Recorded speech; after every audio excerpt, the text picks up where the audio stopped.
I had a reading done from a psychic saying that I was going to be on a TV show. First of all, the process of like when the public started to watch it, what was that like? So I was really, really nervous. I had so many sit downs with their lawyers and their producers and stuff. Was that a concern? Did you think that originally? We want to stay away from drama. When you put yourself into that position, you have no choice. Unfortunately, things were kind of twisted in the media a little really? bit. Yeah. Okay. Men who think I owe them like a date or something. I don't think it's a bad thing to go in there for fame. Until the breakup came out. But for what reason? What would they give you as justification? If someone else can match me with someone, like how cool would that be? Being a single mum is not easy, but being a content creator and a single mum is just on a whole nother level. That is a recipe for not an easy life. But our next guest, Samantha, has been able to pull this off. Not only that, she's been on a reality TV show. She's built up following of 100 and something thousand people, and her whole career now is content creation. Listen to the story. There's some inspiration there for anyone else who's a single parent or is just someone who wants to like put in the hard yards and build this life for themselves. Welcome to the podcast. Thank you for having me. No, thanks for coming on. Why don't you quickly introduce yourself and we'll get going. Okay. My name is Samantha Best. I'm a 27-year-old single mom to a beautiful little 6-year-old, and I'm a content creator here in Auckland. First of all, you told me this is your first podcast. It is my very first podcast. How are you feeling about doing a podcast for the first time? I'm actually really excited. Okay, cool. I love talking. Okay, perfect. Great. This is going to be so fantastic. Because some people on their first time, they're like a little bit nervous. Yeah. A little bit get into it and they're like, oh, I don't want to look like a dick. But my only advice is I'll look like the dick the whole time through because I'll make a fool of myself. Yeah. I So think we're good. Doing reality TV, that's kind of worse. The pinnacle of podcasting, right? The pinnacle of... I love that. Well, tell me about that. That was my first question I told you I want to ask is what forced, well, I shouldn't say forced, probably the wrong word.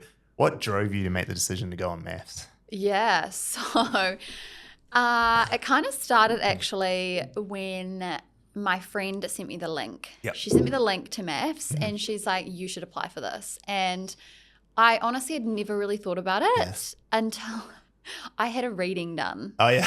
I had a reading done from a psychic saying that I was going to be on a TV show in 2024. And I was like, okay, this is weird. So I was like, you know what? I'll just apply. Like, there's no harm. My love life was terrible. I don't leave the house because, between my son and then working from home, like I never got out of the house. I didn't meet people. The apps were terrible. Yeah. And I was just like, if someone else can match me with someone, like how cool would that be? So I applied and literally straight away they came back and I was like, oh, wow. Okay. This is happening. Yeah. And when I say I took the longest time, apparently out of everyone to like sign my contract and like actually be like, yes, I'm going to do this. Because I was so on the fence the whole way through, even after like my interviews and stuff.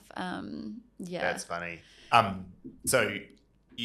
For you, it was actually going on to potentially find love and take that approach to it as opposed to just like, oh, let's do a reality TV show because it's fun. Literally, I had so many, especially when everyone found out my job, they're like, oh, she's just on it for the fame. Like she's literally just on it for the fame. And like, obviously anyone that goes on it could be on it for that exact reason. But like for me, it could have like ruined my career. Yeah, like it could have ruined, like if they portrayed me in a certain way or like, I don't know, anything could have happened. And like that was, I could have completely ruined everything that I'd kind of, built so far. So was that a concern? Like when you're doing it, did you think that originally or do you know that now knowing how they craft characters? Yeah, it's so interesting because I think in the New Zealand one, they didn't really tweak too much compared to, I believe, what they do on like the Australian one.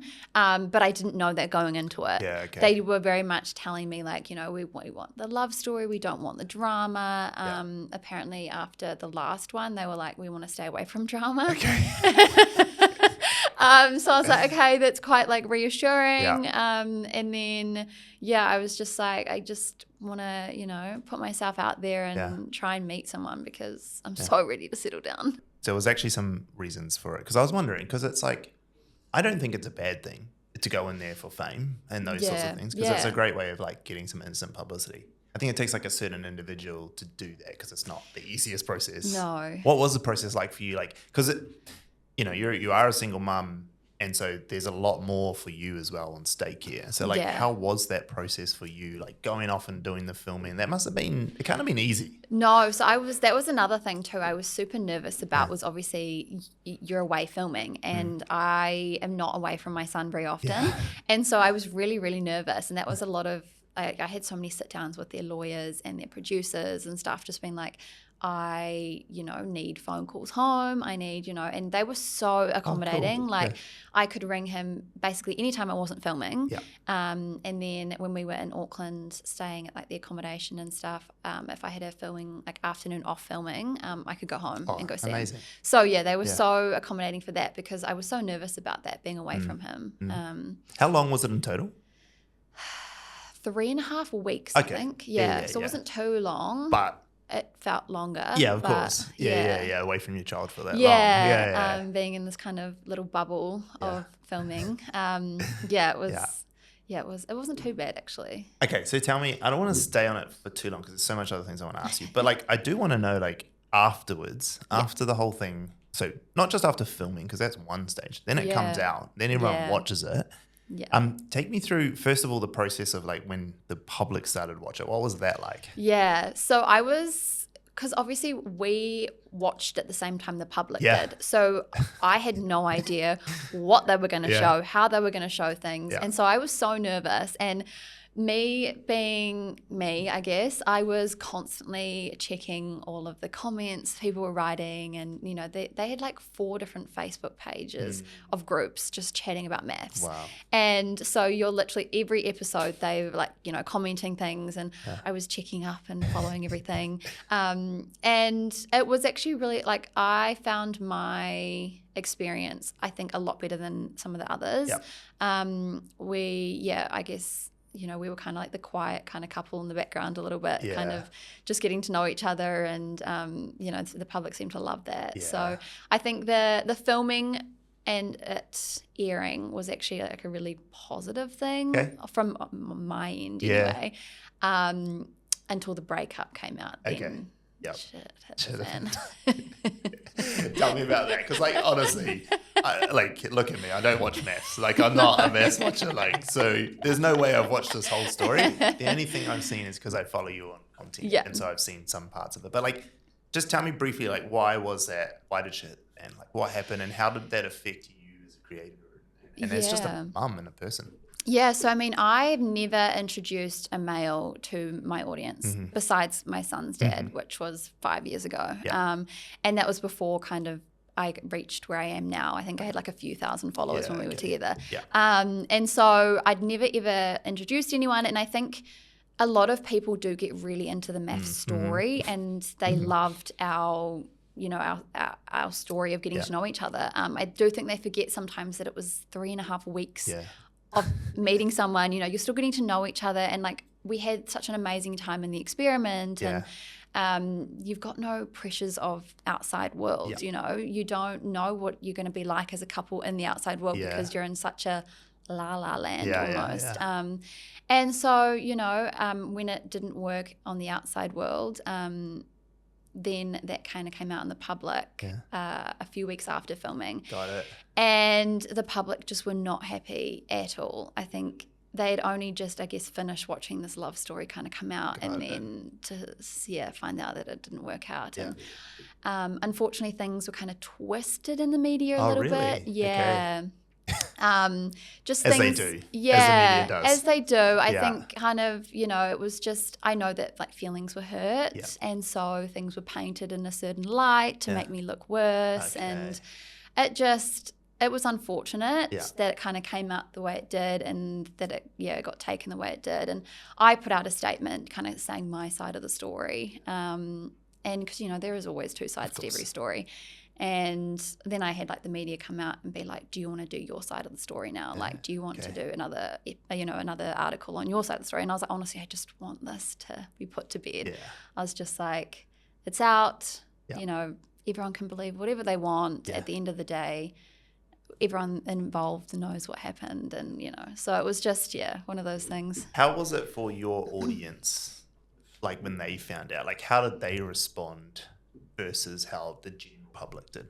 Yeah, my followers, they were amazing. Honestly, the amount of support and love I've had over the last 6 months since it's aired is ridiculous. Even now I used to get messages, just people being like, I've just watched you, you're amazing, blah, blah, blah. And it's just that's really nice. And that was so, through that time when the media first came out about the breakup, the first week was brutal. And it was I'm someone that takes everything to heart. I'm they always say to be a content creator and stuff, you need to have a thick skin. And I really don't. I really don't. And so, my friends are like, don't you look at stuff, you know. But then to have my audience being sending all these amazing positive messages was just so nice. That's so good. Yeah. I was going to ask that because I've seen your audience. Your audience is giddy with the way that they love you is awesome. You don't get it a lot actually, to that level. You might see more comments than what I see as well because it's your brand. So you probably see the good and the bad. Yeah. But just me scrolling through stuff, your commentary is so positive and so in love with you. They're just there's an admiration they have of she gets us. Yeah. They you understand what they're going through too. Yeah. That's kind of interesting. How do you think you crafted that? Because it's not normal. I honestly don't know. I really don't know. I think I've just always been myself online. I kind of it's crazy because obviously I get the DMs and things that obviously you don't see on the comments and stuff, but they're just even more amazing. And it's just I genuinely just sometimes think to myself how did I get so lucky? I rarely ever get a mean message ever. And so that's why I think the MAFS thing was kind of quite hard because I was not used to the negative publicity whatsoever. And so I really don't know. I think it's just always been I'm just sharing myself doing things that are I don't know, I think there are normal everyday things or, being a mum, making him something or, whatever. And it's just people really seem to love that and it's really cool. In my opinion, I think you said it. This is how you did it. Looking at it from an outsider, someone who works in this field, that's exactly what I would have said. You've done it by just being you. But more importantly, there's this idea that we're really interested in other people's norms.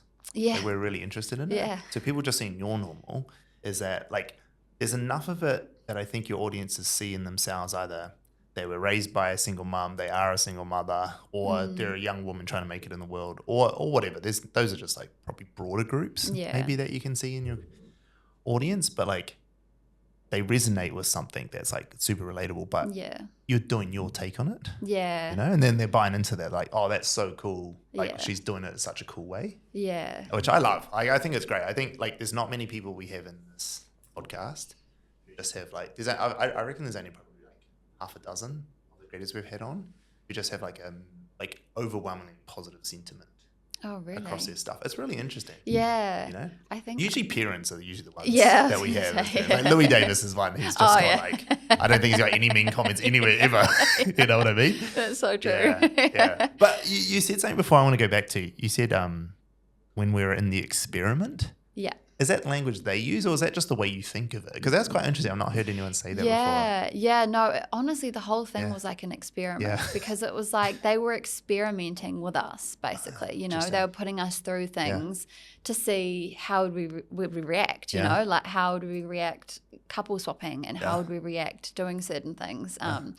And so, it did feel like this experiment that you were kind of in together and navigating through. We had once at nighttime and it's just the two of you, at home and you kind of just debrief the day. Yeah. And it's just everything that's gone on that they've, put us through or whatever. Yeah.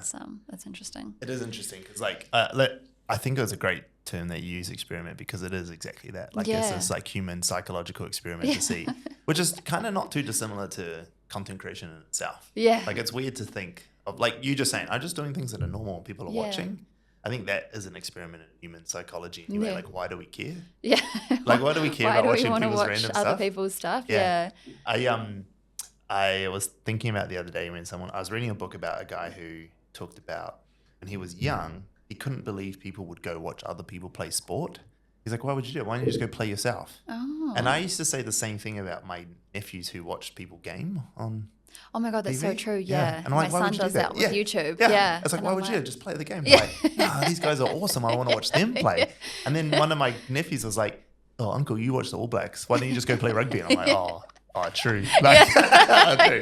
But like, I think the same thing applies like when we're watching content creators. It's like, we could just go live that life. Yeah. But instead there's something about like following other people. Yeah. Do you have, like, when you think of that, like, are some of your fans, like, do they ever take it too far? Like, are they ever like, or not too far, but are they like too needy or anything? Is there any, do you have that? Because I've talked to a couple of people who, when their fans are that in love, they're a little too in love. Yeah, I do think, over the years, there's, certain people kind of feel like they know you and they know that they think they know everything about you. And I mean, for me, especially, I do not show a lot of my life online. I actually am very private. And I think that was one of the main reasons I took my son's face offline. Was because, you just don't know who's watching. And, I do have a lot of people in my DMs, especially men, who think I owe them like a date or something. And it's just like, and it's like they're constant. Like it's just, I don't know if it's because they think, they know you or they feel like they're part of your life. I'm not too sure. What do they say? They say they deserve a date? Yeah, pretty much. Really? Yeah.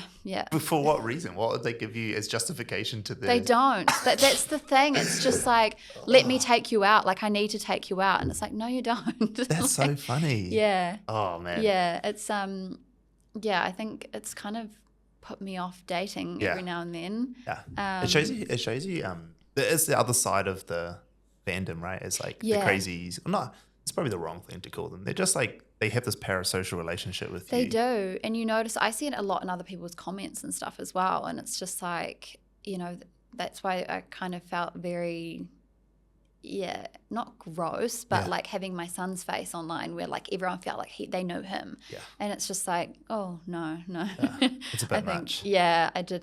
The last probably 2 years I've done such a deep dive into how dangerous the internet can be with children especially. So I think kind of stepping back and looking and being like, okay, wow, these guys, because I mean, especially like for me, it was like my content is very mum based and literally I'm just posting me my son's everyday stuff and yet I will be sexualized in everything I do. And then the thought of that, like those people then seeing my son was like, oh, that's a bit weird. Yeah. In the same breath. Yeah. That is weird. It's like, it's weird how the internet, like when you put yourself into that position, you have no choice. Yeah. Like you got to accept the good and the bad. Yeah. And some of that bad is just like some people can't help but, I don't know, it's not being weird. It's just like that's their whole, like the fact that they even think that that's an appropriate thing say is kind of mind-blowing. Yeah. And it kind of reminded me of like that as well as, people getting so invested in MAFS. And it's like they took that like steps way too far, like messaging me being like, you've just lost the most, like the best thing that's ever going to happen to you. And I'm like, okay, relax. Like, he's an amazing guy, don't get me wrong. We just, we just weren't meant to be. And that's life, lots of people date and then they don't date, and it's just like, I think everyone just kind of, gets very caught up in the world of social media and, reality TV that they kind of forget, actually, I'm human like you. Yeah, exactly. I'm sure you've dated people that hasn't worked out, We all have, right? That's exactly. Life. It's life, literally, so. It's funny, we had, when we had Jazz Thornton on here and she was telling us about her breakup that went public and like, she hadn't told everyone at first and then it came out. And she was saying the same thing. Like she'd get stopped in the street by people going, I can't believe like you didn't tell us and blah, blah, blah. Like you just, we need to know. And she'd they'd like yell at her. Oh my God. Like as if she did something wrong. She's like, hey, this is just my life. Like get out of it. Like I'm allowed to break up with people or not. I don't have to tell you if I break up with them. Like I can do what I want. I know. I decided after that very public breakup, I'm not sharing any more of my private life, my love life online. We're keeping that one until we're probably engaged or something. It is a hard thing though, right? Because like when you already got the people who invested and they're literally going through heartbreak with you. Yeah. That's the problem. Yeah. They're not ready to move on and you are. Yeah. especially I think, for me, I was also, when I go through a breakup, to be fair, I think James is the only one that I ever introduced to Kaylin, my son. So, going through that was also double hard because I was managing Kaylin's reaction to the breakup. So it was like, I've got enough to worry about with my own breakup and my own son going through the breakup. I don't need to worry about you guys, like having to How did you manage that through? Like, because that can't be easy. Like, no. What was your process for dealing with that? Just like one foot in front of the other? Pretty much. Yeah, it really was. It was kind of honestly just keeping him busy, keeping him really busy. He'll mention him now even, 2 years later, or 1 year. 1 year. Gosh. 1 year. Hasn't been 2 years. This last year feels like a long year. It's hard for kids, literally, it is. And, because I think that was also my first ever breakup post his dad, and he was only 2, so he didn't really kind of understand that one at all. Whereas now, it was the first kind of managing that one. Interesting. Especially, like, have you ever thought about like what it's going to be like? This is a random question, but have you ever thought it's going to be like when he's 16? All the time. Yeah. Because it's all there for him to watch and see. That's the thing. That's why I think, especially when over the last, year, especially since MAFS, I think I removed so much of my content. Okay, interesting. When it was MAFS. And I think because I'd never really like gone back and looked at some of my cringy stuff when I first started. Do that. No. It's too hard to watch. It was like, oh, okay. And I think when I decided to do MAFS, it was like, this is going to be more public now. Like I do want to go through and like look at things. And then also I think when it came to removing him offline too, I kept thinking about, when I was a teenager, and like I'm so glad some of the stuff I did and posted as a teenager is not online now because it's so embarrassing. And I just kept thinking, like, when he's older, is he going to be embarrassed, by stuff that I've posted of him or even things I've posted of me? I think I've kind of got a different lens to kind of obviously creators that don't have kids, because it's like I'm worried about what he's going to see when he's older, like his mum doing this online, And so I think it's almost like better for me because I'm like, should I be posting this? Like, Sense check. Yeah. I actually think the opposite. I don't think you'll be embarrassed at all. 100%. Unless over the next 10 years your content changes drastically and you turn into something else, I don't know. But like, I can't see that happening. I think he'll just be proud. Like, of course he would, because he's like, he is now. Yeah, he's like, look at my mum and what she's done for us, right? Wow, and then 10 years from now, when he's 17 or 16 or wherever he is, like you'll only be, I guess, more well known and bigger career. Obviously, whatever you decide to do with that career, he'd only be proud. But I think that the interesting thing is going to be the kids. You've already seen it somewhat with some of the like older YouTube, Facebook stars with their kids. Is that their kids were normalized to it. So actually they don't know any different. So they will never look back thinking, oh, shame. They'll look back just going like, oh, that's normal. That's normal. Yeah. I can't believe your parents didn't do it. Shame on your parents. Yeah. Kind of thing, Like, so I actually think it is. But what I thought, why I asked the question is like, I wonder, I always wonder like what it'd be like for these parents like yourself who have young kids now, for those kids, like what they will do. Like, and the question I kind of want to ask is like, what happens when he wants to be on social media himself, but like when he's old enough to make a real decision? Because at the moment, if he says it doesn't mean anything because he's so young. But like, how do you feel about that happening? I know it is. It's something I've actually thought about a lot recently, because I mean, he doesn't have any social media. He's 6, but his friends do. Oh, really? Yeah. So they've got like TikTok and YouTube and like posting or just to watch. Both. Yeah. At so 6? yeah. Wow, that's crazy. Yeah. So he's kind of, I feel like I sheltered him from it for quite a while, and now his friends are like, oh, look at your mum on TikTok, and and it's like, oh gosh. But he's like obsessed with YouTube, and he wants to be a YouTuber. Yeah.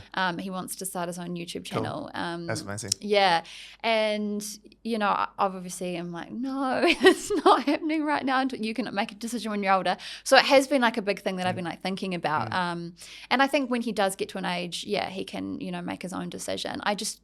I'm struggling to figure out what age that would be, that I feel like his brain is developed enough to know, because I'm just like, I don't know. I'm trying to think back to when I was younger, and, you know, what age I was. So I'm like, yeah, it's a hard one. I think there's a difference when you, like, a YouTuber who's creating content specifically for something. Like, let's say, like, kids' YouTubes are the biggest channels in the world, right? Like, there's only Mr. Beast and, like, whatever it is, the T-Series, the Indian music channel, and PewDiePie, who are up there with the kids' channels. All the rest of kids' channels.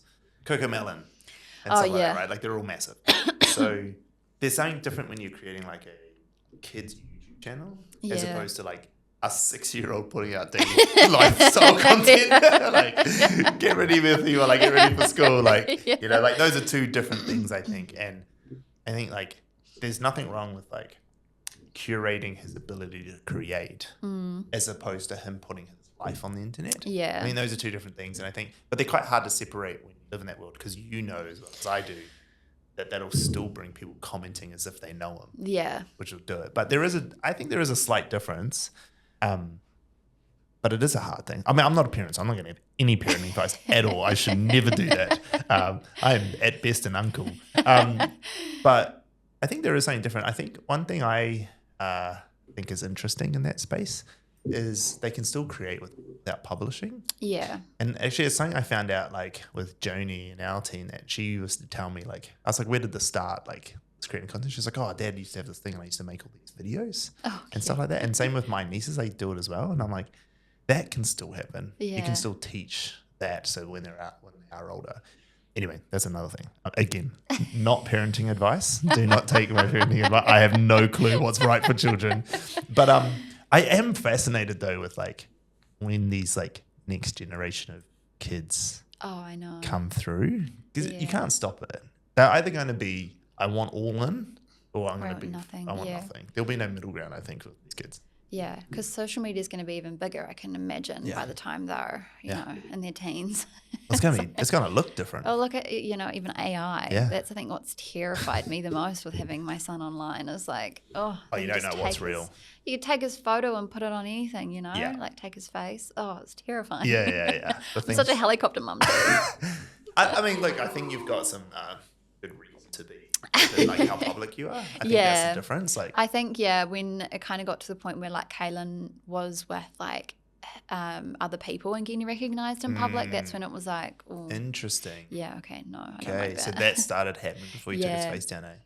Yeah, wow. and once he hit school, and I was like, he's not with me 24/7. If he's on a class trip or God knows what, I don't know, just everything started to freak me out. Because I remember that, because it wasn't that long ago you took his face down, right? No, it was just before MAFS. Before I started filming for MAFS. Yeah, before you started filming. Because I remember you did a post explaining it, why, your reasons why. I remember seeing that post thinking, oh, that's real interesting. Yeah. Because it was like especially because at the time I had been talking to, like, Louis a bit, and, like, other creators who had kids who take the opposite approach. Yeah. So, like, put them out more and more. And I was like, I don't know I don't think either's right. I think it's right for each person's circumstance, I think it's, right? you know, it's an individual thing. You know, it's your child. You get to make the decisions, you know, for your child. So, exactly. Yeah. So that's good. Okay, so I want to move forward. I kind of have some gist of, like, how you began now just talking. It sounds like you just started. I fell into it accidentally. That's what I was going to say. That's what it sounds like. When you say fell into it, what does that mean? So I guess, when I just had my son, I was I was 20 and none of my friends had kids. Yeah. No one I knew had kids. Yeah. And so I was really lonely. Like, it was really isolating. Then I just started, like, posting life online for, like, my friends, and you know, I had probably 1,000 followers, and I just started posting and, you know, sharing my life basically as a young mum, and people seemed to really like it, and I started to get, you know, a lot more engagement, and then a lot more mums were following me, and it was just kind of like we could relate to each other, and, like, I felt like it was so nice to not feel alone. And then I just literally just kept posting. It was never a plan. It's never, you know, at the early days, it was never a plan to, like, make it a career. Like, back then, it was barely, you know, it was barely known that you could make it into a career. Like, especially YouTube. Not in New Zealand. No, absolutely not. You know, YouTube was huge, but I was not into the YouTube kind of thing. Like, making long videos is not really, I don't know how to edit. And so it was kind of just, like, posting, you know, my life. And then TikTok came about. Yeah. And at the start it was like dance videos. Yeah. And I was just like, no, that's not me. And then I was just like, oh, I could just share like basically what I've been sharing on Instagram, on YouTube, on TikTok, sorry. Yeah. And then that's where it really blew up was TikTok and Instagram Reels. Around the COVID time when it all happened, or a little bit later? Yeah, I think it was before then. Oh, okay. Yeah. So real early. Just before, Real early TikTok days. When Reels first came out, I was one of the first creators that got onto the Reels. Okay, got it. Through my management back then. And so, that really boosted my Instagram. Yeah. Okay. And so now in today's world, this is full time. This is all you do. When did that happen? When did probably you? 2 years ago. Okay. It kind of became like full on. Like full-time. Like I can do this as a full-time career, And I'd always kind of been like, I'd never really known what I wanted to do. Yeah. And then I found this like passion for like sharing stuff online. Like I said, I love talking. Yeah. And so it was like, being able to, talk to other mums and just like talk to people and really kind of like create, I've made so many friendships. Like my best friend now. Yeah. Through Instagram. Really? It was just. That's cool. Yeah, it's crazy. It's like the power, I guess, of social media. Like, it's really cool. Yeah, the whole, people forget that like Meta's whole thing about connecting people is true. Like it actually does happen. There's lots of bad connections that happen, of course. Yeah. But there's lots of positive ones too. I mean, my whole life that I have now is thanks to it, right? Like I fucking love my life. And that's all because of social. It's just how you use it. But what I want to ask is like, okay, so you're now full-time in this. Mm-hmm. And that's like not insignificant. Like that's quite a big deal to be full-time content creator. And from what I can see, it's mostly partnership and brand deals that fund this, right? Is there anything else? That's it. No, that's it. And it's always been it, just brand deals and partnerships. Yeah. And like, I mean, you don't have to give away like your actual annual earnings, but like you're saying that that's enough that like you don't ever need to work. Like it's enough to fund the whole lifestyle. Yeah. Yeah. Yeah. Because I mean, like obviously as a mum, we also get kind of like the like family tax credits and stuff. Yep. So that also helps as well, but it's not much. No, but it's not. that is nice having it as a weekly thing because being a content creator is so everywhere. Yeah. Like you can not make money for like a month and then or you've done brand deals but you don't get paid until the following month. So like you really have to be good at budgeting. Yeah. And I'm really not. That's so good. Just feast of famine. Yeah. I'm really bad. Like I've got an accountant that does all my taxes and stuff. So I don't even really know my overall earnings. I really should have a look at that. You just like get it an allowance almost? Or does he just say what you can and can't buy? Or they? Nah, he just kind of like does all my kind of, because obviously we have to do our own tax and I'm not good at that. Yeah. So he kind of just does that. And I just make sure I can, pay rent each week. And I love that. Yeah. That is so funny. Yeah. That is so irresponsible. You are a business. That is so irresponsible. But not just a business. You're a mother. You need to get your finances sorted. But I mean, it must be enough that like you're not worried. Oh, no. And I think that's why I have such a relaxed outlook on it. Is like, it's like, no, That's so irresponsible. Coming from like the guy in my business that's like counts every cent. Like, that's me. Like, I'm the tight ass. Like, my team always asks, we need this. I'm like, yep. And then, like, 4 months later, I might buy it for them. Like, I'm such a tight ass. I guess I don't have that to worry about. No, though. I of don't course. have, like, Yeah, your business is just you and your son. Yeah, it's literally just me and, my son. And then... I love it. Yeah. No, like, it's nothing wrong with it. Like, it's irresponsible. It is irresponsible. But, like, hey, if it works, it works. I guess what I'm asking is, like, have you been able to generate enough income that like you have some safety net in place and stuff as well? So that's pretty cool. Yeah. No, I'm not just spending my money.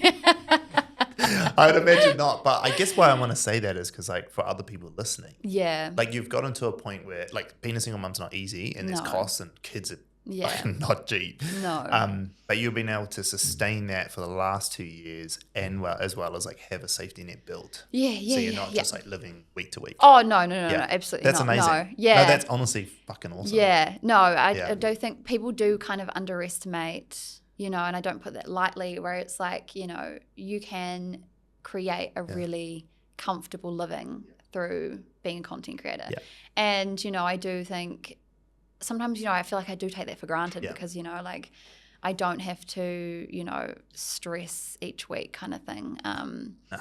Whereas it's like, you know, but I think for me too, go back 4 years ago, I was, you know, we were scraping the barrel each week. And so it was like, it's such a nice turnaround now where I don't have to stress as much, you know, obviously we all do. Yeah. But yeah, it's such a nice kind of place to be in now compared to where I was, you know, a few years ago. What's real interesting about that too is that that's 6-7 years of content creation, right? Because you started back when son was born. Yeah, pretty much. So much. it took like 4 or 5 years of that time to get to that point. I think that's fascinating because like people think, oh, they're making all this money or doing this thing. It's like, yeah, but like for 5 years, we're scraping the barrel. Yeah. How was that? So you're working at the time? Like, cause I was a stay-at-home mum. I was going to say, because you had a son. So like, so you were scraping the barrel to get through, but you persevered. Yeah. What allowed you to, like, how did you have the, I don't know, determination to just continue? Because it's not easy, right? Just continue to put out content when there's not a lot of return for it.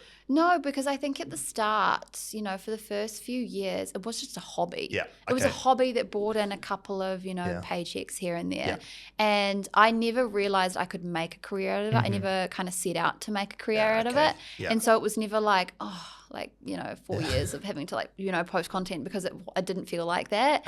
And it was like, it was just fun. Like it was just, I just did it for fun. I was raising my son, you know, in those early stages where like, you know, the first couple of years of having a baby, you know, they're not easy.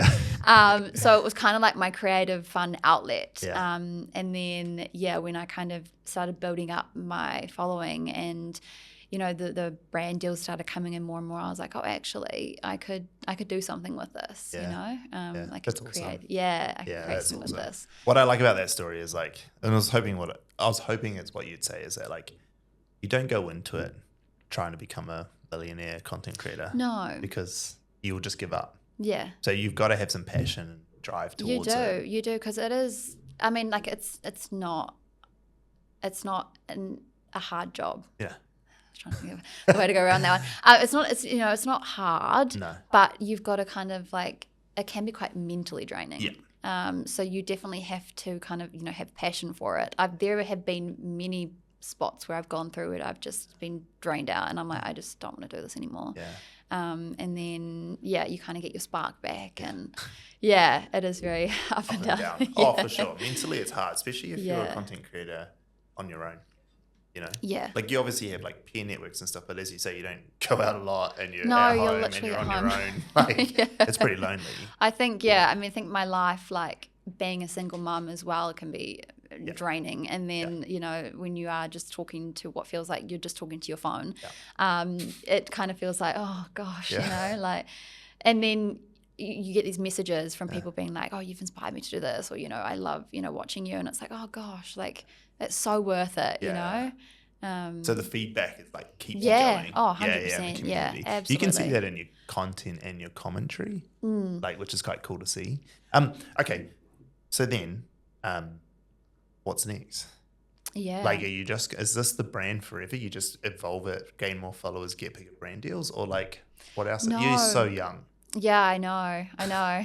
Well, I don't feel young. Yeah, but you are, and you got such a long career ahead of you before you can realistically stop. Yeah, I definitely don't think my personal brand will be what I'll carry on forever. I do want to get into business myself, like start my own kind of brand. We've been looking kind of the last, I want to say, a year. Okay. Just kind of figuring out what I want to do next, whether it's, kind of starting my own, not clothing line, but, you know, starting my own business or looking at, like a consumer good product, probably. Or looking at, you know, seeing what other businesses, you know, there are out there. So, it's kind of just like the next steps is definitely I've kind of created this, you know, platform for myself where it does put me in a better position to then kind of branch and do something else, whether it be starting something or but I definitely do want to kind of do something now. I think I've done myself for so long, and I'm getting to kind of the point where it's like I don't necessarily love putting myself in front of the camera all day. Like it's hard. Staring at yourself in the it's like literally staring at yourself in the mirror all day. Like it is, you just end up nitpicking at yourself constantly. And it's like I said, I don't have a thick skin. It's so interesting. So I think I've kind of built up, and I love just like from what I've built has never been like purposely like I'm going to do this to like get more following, and I think if I really did that, like I would get so deflated because like I said, it doesn't work like that, right? No, it's like half of it's accidental. You go up and down, and it's like half of it's accidental. I think if I was to really focus on just like building up me on social media, I think I'd get really deflated real quick. So I definitely when I first started out, it was to like help, well, not necessarily help, but just kind of like share my life and just be like, if you are going through similar, just know that it gets better, or like I'm doing it, so can you. And then I think I had a really bad birth, so it was like that really resonated with a lot of mums, and that was kind of so it's like, okay, what's next? Like what can I do that's gonna like benefit others? I don't know. It's an interesting one. Hey, like if last year and the year before in Stansplaining, I would have given a lot of advice around and like really promoted the idea of starting a brand or a business outside of it. And like I used to think that these influencers could definitely like create brands and take on like seemingly like historical giants in a field, right? Like and you've seen it with like say Mr. Beast launching a chocolate brand, or Prime Energy doing the stuff. But like the reality came out like 2 years into this run of all these creators creating these brands, is that actually most of them failed in the long run. They had this peak at the beginning, everyone, all your super fans jump on, and then they die off. And from that perspective, what I've seen now is that the only ones who really lived on are either they're super massive, like Mr. Beast doesn't matter what he does, he's just so many people watching it, right? He's going to go off. Or they're business people. They're really good business people. And because FMCG or fast moving goods or consumer goods actually a real hard business to do. Like they're really hard to get into. There's so much that if you don't do it, you just don't know. And you're trying to take on like the giants who've been doing it for literally 100 years, like, trying to take on like Johnson & Johnson or Unilever or all these guys, right? That actually like my thoughts have slightly shifted for a lot of people that consumer product goods are unless you're a business owner, like unless you're an entrepreneur, and if you are, go for it. Because if you're an entrepreneur, no one's going to stop you anyway. You're just going to go for it, and that's what it is, because that's what entrepreneurs are like, right? That's like me. Like no one could stop me from doing this because like I just love business too much. I actually think like there's a bunch of pathways that are more natural, I suppose, for someone who does content creation. Like for instance, we have a client, well, one of our old clients, Ilsa. Her business is like buying homes, small ones, like real, like 3, 4, I don't know how much it is, probably 600-700K, adding a bedroom, bathroom, whatever, increasing the value of it, renting it out for more, doing an equity exchange, and then buying a new one. And she's built this like, I don't know, probably like $30 million portfolio, and she's a couple years older than me. Right? Wow. And she did it. She's just done it for so long. She did it for 12 years, and now she's like built this whole brand. She like has a whole coaching business where she helps other people do the same thing. It's called the BRRRR method. It's like buy, renovate, something, whatever. Right? Anyway, the point of the story is that all you need for that is good servicing. Like it's not a real business. I mean, it's not definitely a real business, but it's not the same as a real business where like every day you're grinding away with employees and starting like a product, you've got to do like warehousing and manufacturing and all this stuff. And it takes like 2-3 years to develop a product properly. Like we're in the process with a client co-developing a product with them, and it's been a year and we've only just got samples. Like it just takes so long to do it, and we can do it properly. But like there's like things like that, like, and I was looking at sort of your content, like it's probably not a dumb thing to just do investment in some way, because like especially if it's housing, because like it would apply really easily to your content style, like buying rentals or Yeah. whatever. Anyway, I'm not giving you financial advice. gonna This say. is not financial advice or parenting advice. But my point is that is there other pathways to invest the money that isn't just into like a product business, which is real hard? Yeah. Real hard. Yeah, that's a really good question. Yeah. Is there anything like you've seen outside of product? Because it's the most natural thing. Yeah. And the reason why it's the most natural for content creators is because you're getting sponsored by brands all the time. Yeah, true. And so that's your world. You see it all Yeah. the time. You're like, well, I'm promoting his brand or their brand. So why don't I just do my own one Yeah. and take all the upside, right? Yeah. It doesn't ever play out like that. Yeah. But like, you know, like there's a couple people I follow who do this sort of thing with housing. Now I'm saying housing, and I don't even own a house, and I don't want to own a house. Like I just do not. Like it's not at all where I want to be. But I save money, not quite that much. no, I know, but your brand deals will keep going through the roof. They will. They'll just keep climbing. You know, you just keep going this way, and it's exponential anyway. That's how these platforms work. So you give it another 6 years, and you're only 33, and Cracky, yeah. you know you're making quadruple the money. Yeah. That's actually how it works if you stick Yeah. at it, because your brand just grows exponentially.